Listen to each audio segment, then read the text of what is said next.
Buenos días, somos el equipo 1 y nos tocó los modelos económicos previos a 1970. Estamos conformados por yo, Daniela Jiménez Ábalos, Mónica Valeria Navarrete Rosas, Miranda Farfán Ramón, Sheila Yanin Álvarez Vázquez, Alondra Isabel López Jiménez y Joel Domingo Hernández Reyes. Buenas tardes, vengo a presentar el guión de la entrevista para la citación didáctica número 2. La entrevistada fue Ana Luz Hernández Montejo y tiene 64 años. Leeré la pregunta y junto con la respuesta. ¿A qué se dedicaba? Ella solía ser ama de casa, vivía en la ciudad o en el campo. ¿Recuerda quién gobernaba el país? En ese entonces era Gustavo Ordaz. ¿Considera que el pueblo tenía confianza en el Estado mexicano? Dijo que sí, porque no había tanta delincuencia. ¿Se identificaba con el partido político en ese momento? Porque solían ayudar a las personas que lo necesitaban. ¿Cuáles eran las industrias más importantes de la época? Recuerda que se hallaban la empresa automovilística, el petróleo y las procesadoras que empacaban productos. ¿Cuáles eran las principales fuentes de ingreso de la mayoría de los habitantes de la época? Casi todas se dedicaban a la agricultura y pesca. ¿Qué programas sociales destinaban apoyo a los mexicanos? Ella dijo que recuerda no había muchos programas sociales, pero había uno de ellos que era el más importante, que eran los créditos a la palabra. ¿Recibiste algún apoyo por parte del gobierno y cuál consideras que fue de beneficio? Sí, recibió un crédito para obtener láminas, que en ese tiempo le fue de mucho beneficio porque le ayudó a construir su casa. ¿Cómo consideras eran las condiciones sociales y económicas de la época? Dijo que en el ámbito social se encontraba todo en orden, pero en el ámbito económico había demasiada decadencia en ese tiempo. ¿Qué opinas de las actuales condiciones sociales y económicas del país? Dijo que no eran iguales a las de antes, pero sin duda se podría mejorar. Según su percepción, ¿estamos mejor o peor? ¿Qué opina? Ella dijo que desde su punto de vista estamos un poco mejor a la situación en la que estaban antes, al menos en su comparación, su situación económica y en el ámbito social ha mejorado mucho.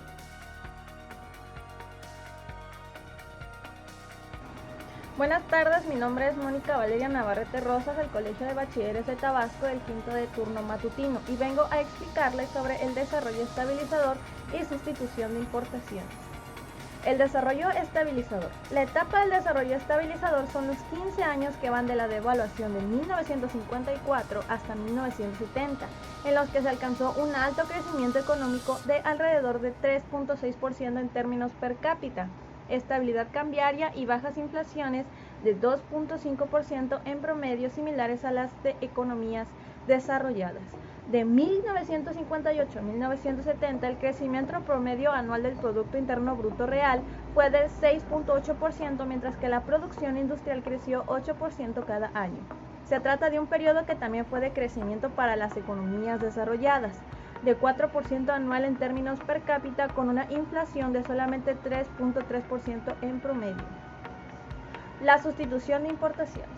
La industrialización por sustitución de importaciones, ISI, es una teoría económica que sostiene que un país, para lograr su desarrollo, debe transformar las materias primas que posee en lugar de exportarlas. Es decir, según esta corriente de pensamiento, el Estado debe alentar la fabricación local de bienes de primer orden que lleguen al consumidor final. El objetivo del modelo ISI es que la nación dependa menos de la comercialización de sus recursos naturales. Con este fin, el gobierno reduce impuestos y otorga financiamiento a actividades que agregan valor a los bienes primarios. Nos referimos, por ejemplo, al sector metal mecánico o al textil.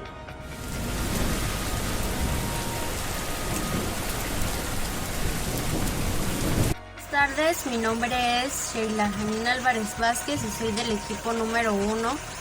Y el tema del cual voy a hablar ahorita son de crisis y agotamiento de los modelos económicos.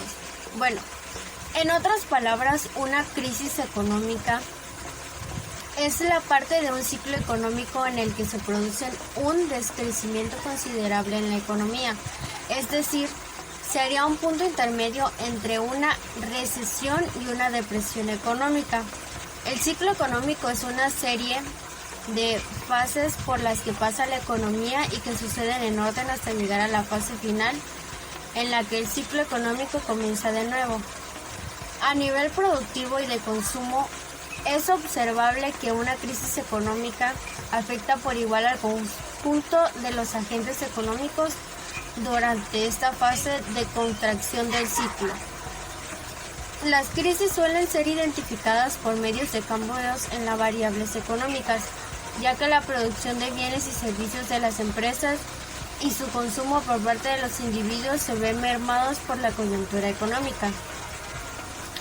Las crisis económicas cuentan además con dos características destacadas: la inestabilidad que supone en los mercados y las consecuencias que desatan en los sectores en los que aparece en un inicio y en el resto del sistema después.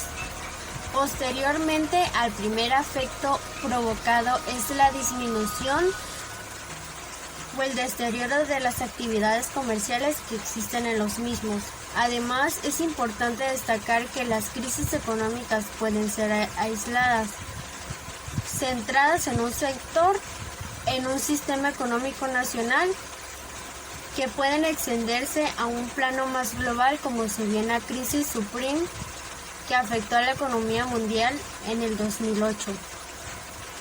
Los principales indicadores económicos, como los niveles de empleo o el Producto Interior Bruto, indican durante una crisis una situación desfavorable o de deceleración para los actores económicos de diferentes tipos. ¿Cuáles son los tipos de crisis económicas?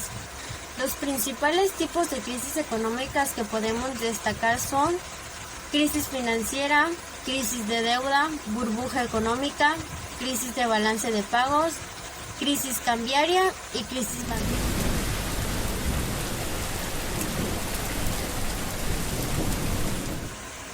Y también me tocó hablar del tema medidas políticas. Bueno, ¿qué son las medidas políticas? Es una base sólida para suscitar la adhesión de los empleados y de los trabajadores a una acción conjunta con los gobiernos para superar la crisis y sustentar la recuperación.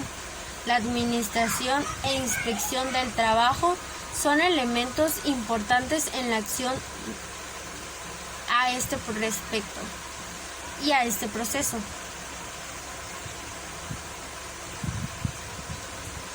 ¿Cuáles son los tipos de política económica?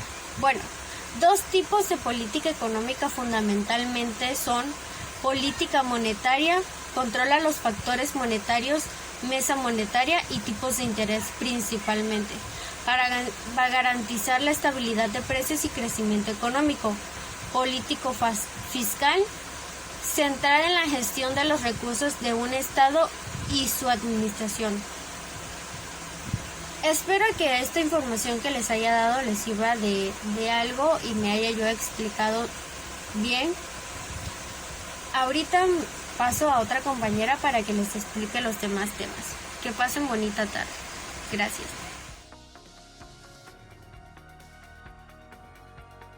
Mi nombre es Ana Isabel López Jiménez y les vengo a exponer el tema de las medidas económicas.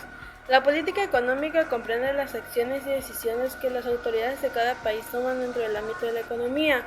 A través de su intervención se aprende a controlar la economía del país para proporcionar estabilidad y crecimiento económico, estableciendo las directrices para el buen funcionamiento, ya sea hoy en día por algún virus, por algo que esté como consecuencia, etc.